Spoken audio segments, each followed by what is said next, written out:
My name is Yasuyuki Takagi. I'm a photographer based in Tokyo.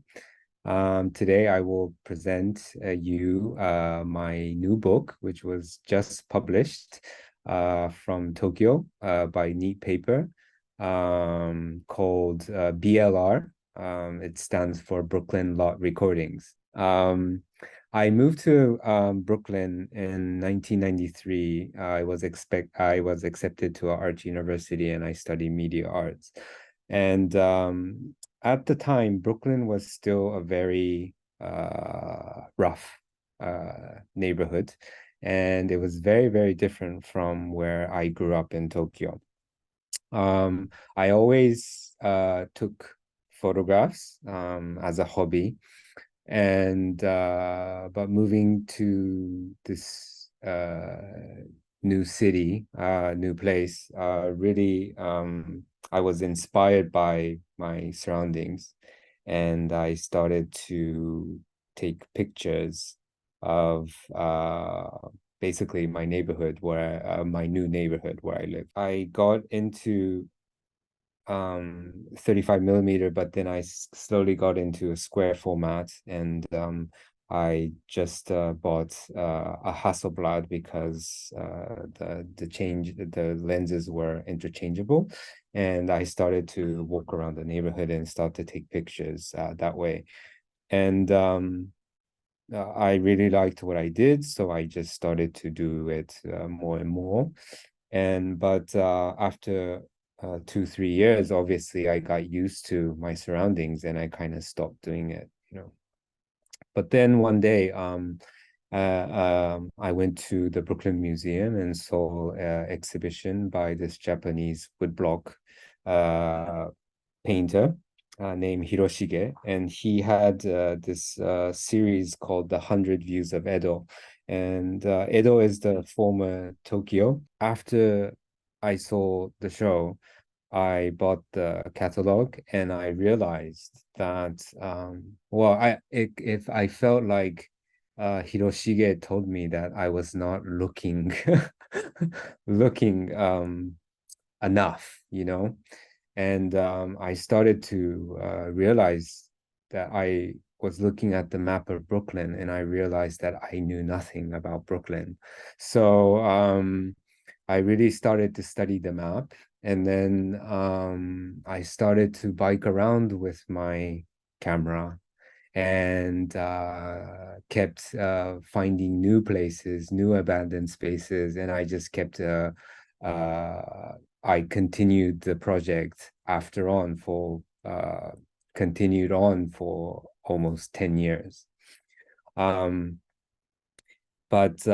in 2001, September 11th happened. And obviously, it was a big event around the world. But in New York, a lot of people that lived in Manhattan started to move into Brooklyn. And the Brooklyn neighborhood started to get gentrified, and all these places, all the abandoned lots and spaces that I photographed started to disappear. These pictures that I took were something that was sort of kind of captured in time, but more so, I realized that these spaces were these kind of free spaces that the nature grows and people and animals and all these things kind of use these spaces. And I started to really see all sorts of people, from graffiti writers to homeless people to people stealing cars, and to just kids just playing there. And it was a very part of culture that sort of started to disappear, no? And I showed it to a few places at the time, but it was too familiar to people.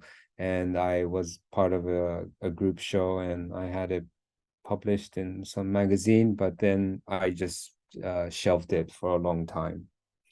Um, Moving to the present time, I published a book of potted plants in Tokyo by a French publisher, and a Japanese publisher re-released, wanted to do a second edition, and I did a book launch exhibition of my potted plants, but it was shown by these archives because I started to be interested in these urban landscapes that are made by humans. And the show was sort of done in an archive where I showed all the developments of my work leading up to the potted plants. And the Brooklyn pictures that I took were the beginning of everything I did. So so I met this guy and he asked me if I had more of these series of the Brooklyn pictures, and I said I had tons because I photographed it for 10 years. So he said that he would like to see it, and I spent 6 months editing the pictures, which was buried for almost 20 years. And I was able to look at it with a fresh eye, and I showed it to him, and he absolutely loved it, and he said he really would do anything to make this book. So I spent a year and a half working with him, and we finally finished it.